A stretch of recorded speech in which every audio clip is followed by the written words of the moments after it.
Hey les bang, j'espère que vous allez bien, en tout cas moi ça va nickel. On se retrouve aujourd'hui pour une nouvelle vidéo sur le samedi 15 mai. Voilà, il y a beaucoup de matchs, bien entendu un petit peu moins que d'habitude car il y a eu la Ligue 1 qui est décalée au dimanche, il n'y aura pas de match de Ligue 1 ce samedi, mais bon on va se rattraper hein, quand même. Il y a de l'Allemagne, de l'Angleterre, de l'Italie, c'est déjà pas mal, hein, franchement, voilà, l'Espagne ça sera aussi dimanche. On va quand même analyser ça tranquillement. Surtout, n'hésitez pas à nous rejoindre sur Telegram. Il y a le lien en description. Vous cliquez dessus, vous nous rejoignez.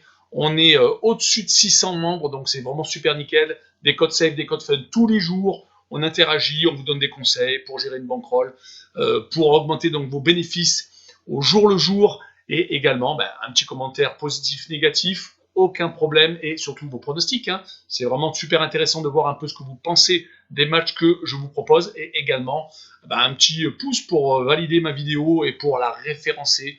Et également abonnez-vous, on est au-delà des 3600 abonnés, c'est super, on va essayer de monter le plus haut possible, si possible avant la fin de l'année, ça serait extraordinaire. Bon, on est encore loin de la fin de l'année, mais bon franchement j'espère atteindre les 4-5 000 abonnés avant la fin de l'année, ça serait magnifique. Voilà, on analyse les matchs suivants, Burnley contre Leeds, Brighton contre West Ham, Leverkusen contre l'Union Berlin en Allemagne, Mönchengladbach contre Stuttgart, Fribourg contre le Bayern de Munich et Schalke 04 contre Francfort. Et enfin en Italie, le Genoa contre l'Atalanta de Bergame, la Juventus contre l'Inter de Milan, vraiment un gros match. Et enfin pour finir, l'AS Rome contre la Lazio de Rome, le derby romain.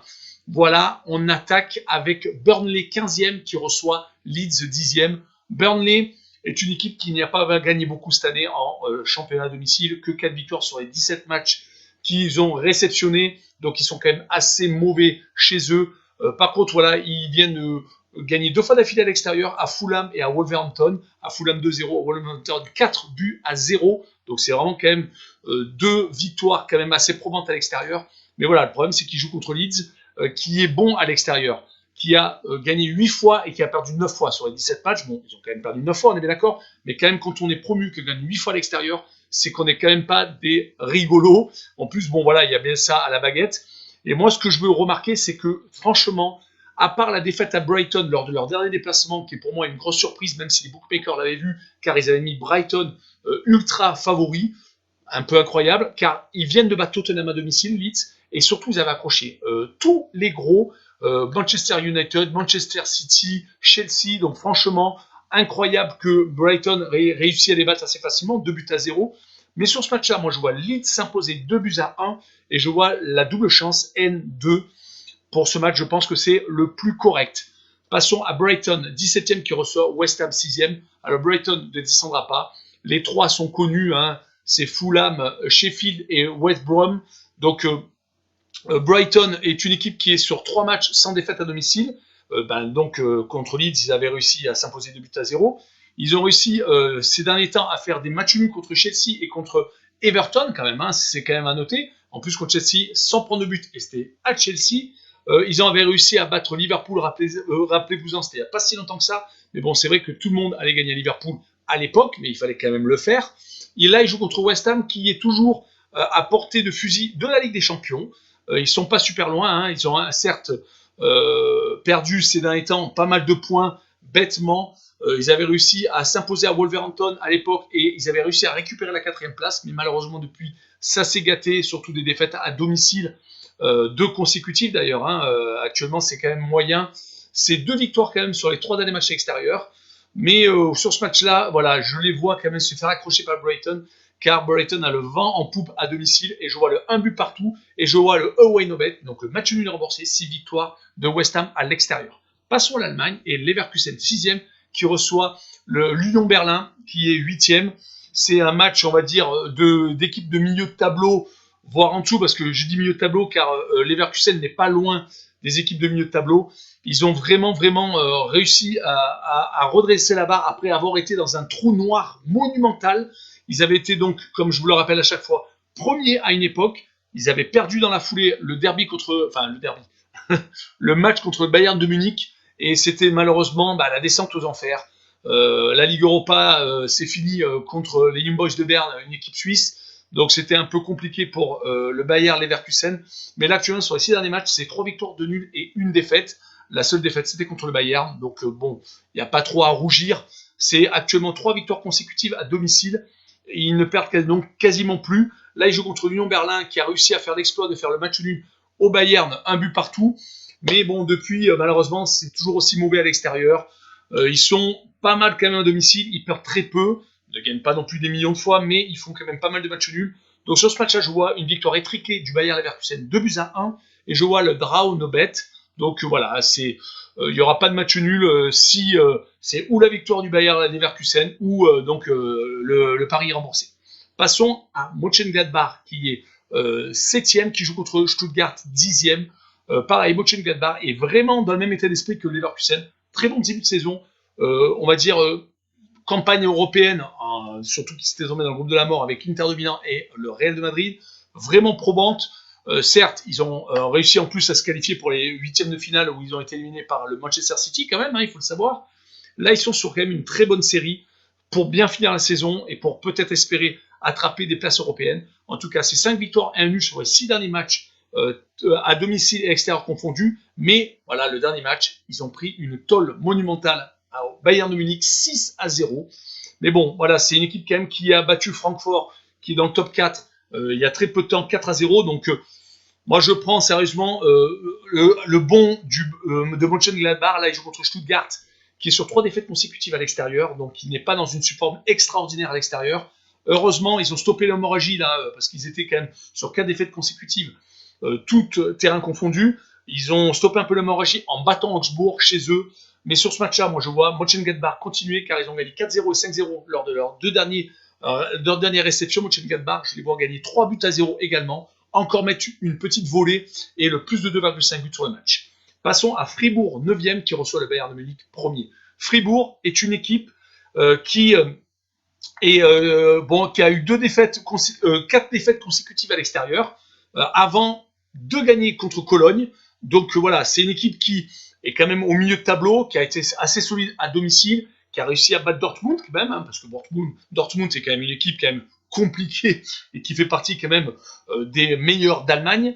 Mais par contre, elle a quand même perdu contre Leipzig 3-0. Voilà, elle est quand même capable de se prendre des grosses défaites à domicile. Là, elle joue contre le Bayern de Munich, qui a remis la marche en avant. En fait, depuis le retour de Lewandowski, ça c'est clair. Je pense qu'ils auraient eu Lewandowski. Ça, c'est un débat qu'on peut faire des millions de fois, mais je pense que s'ils avaient eu Lewandowski, ils auraient peut-être pas été éliminés par le Paris Saint-Germain, car le manque criant de réalisme lors de leur match à domicile contre les Parisiens, 31 tirs à 6, est vraiment assez hallucinant. Je pense qu'avec un Lewandowski plutôt qu'un Choupo-Moting, ça aurait peut-être pas fini par un 3-2 pour les Parisiens, mais on n'aurait fait pas l'histoire, et tant mieux pour les Parisiens qui ont réussi à mener des points UEFA à la France. Voilà, en tout cas, le Bayern a remis la machine en marche. Ils viennent donc de mettre 6-0 à Mönchengladbach, donc voilà. Certes, il y a ce nul contre cette défaite contre Mayence qui avait été un petit peu assez surprenante. Bon, Lewandowski était rentré en cours de match, il avait d'ailleurs remis son petit but. Donc sur ce match-là, je vois quand même le Bayern de Munich gagner 2-0 et je vois le Bayern marquer plus 1,5 but sur le match. Passons au dernier match allemand et Schalke 04, donc dernier de Bundesliga qui va descendre donc en Bundesliga 2, qui joue contre Francfort. Francfort qui est dans le top 4. Donc bon, c'est une équipe Schalke 04 qui est sur 4 défaites consécutives, qui a réussi à gagner un match comme ça il n'y a pas longtemps, c'était contre Augsbourg. Donc à domicile, on va dire sur les 4 derniers matchs, c'est pas mal quand même finalement, quand on voit qu'ils sont derniers, qu'ils gagnent très très très peu. Ils sont sur une victoire, un nul et 2 défaites. Donc ils ont quand même réussi à prendre 4 points sur les 4 derniers matchs, ce qui est quand même extraordinaire pour Schalke 04 qui finit vraiment très bas au niveau des points. Mais bon voilà, leur défaite contre Mönchengladbach 3-0 lors d'un des deux derniers matchs à domicile montre que Francfort peut largement s'imposer à Gelsenkirchen. Voilà, c'est une victoire sur les 5 derniers matchs à l'extérieur pour Francfort. C'est un petit peu moins bien, certes, sur leurs 5 derniers matchs à l'extérieur, parce qu'une victoire sur 5 matchs, c'est pas extraordinaire, mais c'était quand même une victoire contre Dortmund, donc ce n'est pas ridicule. Ils sont toujours aussi solides à domicile, donc voilà. C'est sur ce match-là, je vois une victoire de Francfort 3-0, et je vois le draw no bet, donc le match nul annule le pari, et je vois quand même une victoire de Francfort donc à l'extérieur. Passons à l'Italie et le Genoa, 14e qui reçoit l'Atalanta de Bergame, second. Le Genoa est très irrégulier actuellement. Ils perdent à domicile contre Sassuolo, ils vont s'imposer à Bologne à l'extérieur dans la foulée. C'est 5 quand même matchs nuls sur les 7 derniers matchs à domicile. C'est une équipe franchement imprévisible totalement. Strootman, le milieu de terrain donc arrivé, hollandais arrivé de Marseille, il aura quand même fait pas mal de bien. Mais bon là c'est quand même assez moyen actuellement. L'Atalanta de Bergame de son côté, c'est 2 défaites à l'extérieur sur toute la saison. Ils sont seconds quand même, hein. Moi je le dis tout le temps, ils avancent pasqués parce qu'on ne s'attend vraiment pas du tout à ce qu'ils finissent à cette place-là. Mais voilà, ils ont quand même un calendrier qui pourra peut-être leur permettre de finir second. Donc ça serait vraiment une grosse surprise d'être devant le Milan AC, devant la Juventus, d'être devant Naples, d'être devant l'AS Rome et devant la Lazio de Rome, hein, quand même. C'est quand même énorme ici. Mais sur les 10 derniers matchs, tout terrain confondu, ils sont quand même sur 8 victoires et 2 nuls. Donc sur ce match-là, ils ont surtout marqué 13 buts lors des 4 derniers matchs qu'ils ont joués. Donc sur ce match-là, moi je vois une victoire 3-1 de l'Atalanta de Bergame et je vois l'Atalanta marquer plus de 1,5 buts sur ce match-là. Passons à la Juve qui joue contre l'Inter de Milan. Voilà, la Juve qui est 5e et qui joue contre l'Inter de Milan qui est premier. Sur mes tablettes, j'avais inversé. Imaginez un peu, je ne sais pas où je suis, mais vraiment j'ai la tête à l'envers. L'Inter de Milan est bien premier champion. Ils sont champions, ça y est. Et la Juve va peut-être ne pas avoir de Ligue des Champions. Je crois que ça va peut-être bouleverser beaucoup de choses et malheureusement peut-être faire partir beaucoup de joueurs, dont peut-être Ronaldo, parce que je vois mal Ronaldo ne pas faire de Ligue des Champions l'année prochaine si la Juve finit 5e. Ils sont actuellement à 3 points de la 2e place et à 1 point de Naples qui est 4e devant eux. Ils ont eu une grosse désillusion avec leur défaite 3-0 chez eux contre le Milan AC, mais ils se sont bien rattrapés avec une victoire 3-1 à Sassuolo.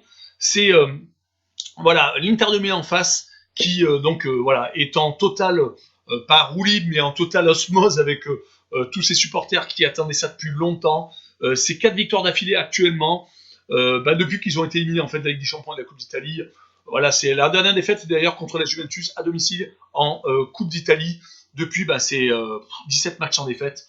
Donc voilà, extraordinaire. Moi, je vois le baron d'honneur et le passage de témoin sur ce match-là. Je vois l'Inter s'imposer à la Juve encore. Encore une défaite de la Juve à domicile, 2-1 et je vois la double chance N2. Je pense que ça peut être une bonne cote sécurisée.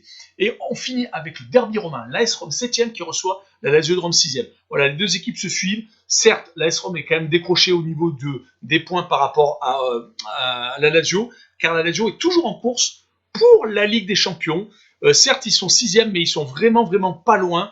L'AS Rome perd tous ses matchs à l'extérieur. Ils ont pris 17 buts en 5 matchs à l'extérieur. C'est énormissime pour une équipe comme l'AS Rome qui n'est quand même pas le dernier venu. Heureusement, à domicile, voilà, il reste sur une victoire 5-0 contre Crotone et surtout le match retour contre le Manchester United où ils avaient réussi à presque renverser le cours du match, mais voilà, De Gea dans les buts de Manchester United avait été extraordinairement fort.